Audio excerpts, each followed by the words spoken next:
Hello, we're at the Peterborough District Sports Hall of Fame. A lot of great history at the northeast corner of the PMC. Come on in, we'll take a look around.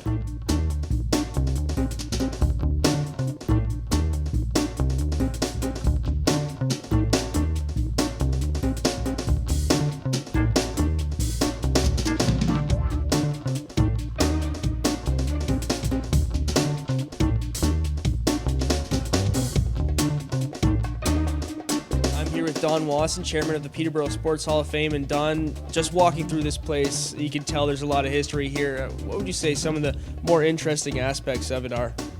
Well, the one thing that we're proud of, most all the memorabilia you see here has a local connection. It's not something that other people developed in other cities and then ask us if we would take care of it. It's pretty much all got a local connection from early days of hockey in terms of the pictures. Jerseys and sweaters and stuff are hard to get, but we have some that go back into the 40s. And then we've got newer stuff that relates to the young people from here that played with Team Canada in the junior levels. So we've got some football jerseys, two of them down there that one of our members wore as a member of the Toronto Argonauts, and he's got 5 Grey Cups. He's passed away, unfortunately, but they're items that are hard to come by in this business, and we've got some neat stuff. So John A. McDonald's, the bowling balls that he used, and we got some nice stuff here, yeah. A lot of what you have on display tells its own story. A lot of the kids are in and they're looking for maybe an uncle, a grandfather, a brother, somebody who is a family connection. They don't really at that age take in a lot of the history. They're interested in currently what's going on. So we've got a lot of older people that played in the pro leagues and stuff, but the kids are not, they're kind of what's happening today. They want to know about those people. To be an inductee in this Hall of Fame, you must have been a lifetime resident or played sports in the city for 5 years, or you wouldn't be eligible to be inducted. So it doesn't allow for a lot of the junior A players that have came in here. Like, for example, Iserman would not be eligible to be inducted here because he wasn't here for that time frame. For the current players on the Pete, you said that the young kids that come through, that's what they're interested in, is the Pete stuff. And the current players, have they shown interest in this place? And do they, playing hockey at such a high level, think they'd have respect? Get a lot of support from the Petes and from their organization. And we see their players in that. But the kids don't see a lot of them in here because obviously they're busy when the kids would be in here. But the kids like to see their stuff, their sweaters and their pictures and that kind of thing. They're a big part of our community and a big part of the interest level. And we do this table here, which is all about the Petes and past teams. And it gets a lot of interest, especially, believe it or not, from out-of-town people that come here. If there's a busload comes from Belleville, Kitchener, or wherever, and they're really interested in what we have that relates to the Petes. We'll go with your favorite piece, Don. So what would you say it is? I know there's a lot to choose from.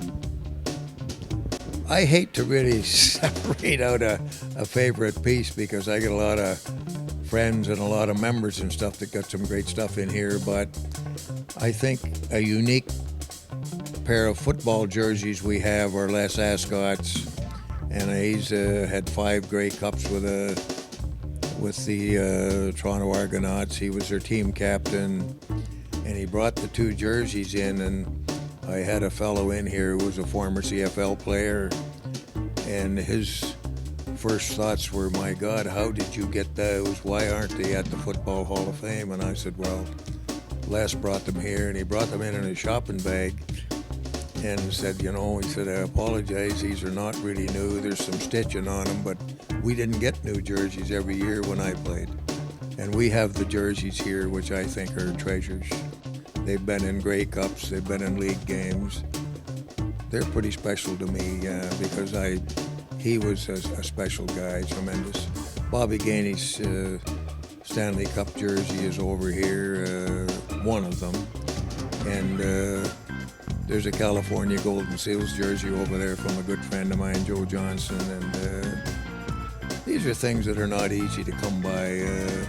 And surprisingly, a lot of these players don't have the memorabilia that you think they might have.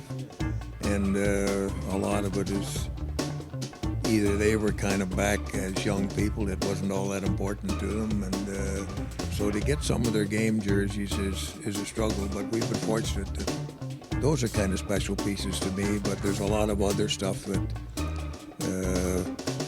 when we were kids growing up, you didn't aspire to be an NHL player. You kind of thought, can I play senior B hockey with, which was the best game and the biggest game in town?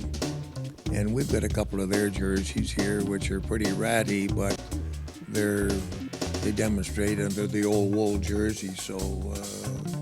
That'd be one of your jerseys? No, well, I have one of mine down there, but there's not many people that are looking at it.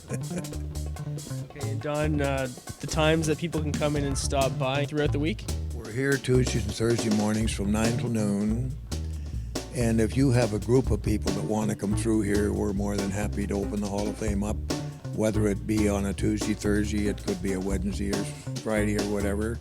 And then we're here for the lacrosse, senior lacrosse, and the hockey. And mostly if the concert events and things like that, they don't normally draw. The people are here for a different mindset, so we don't open up for that stuff.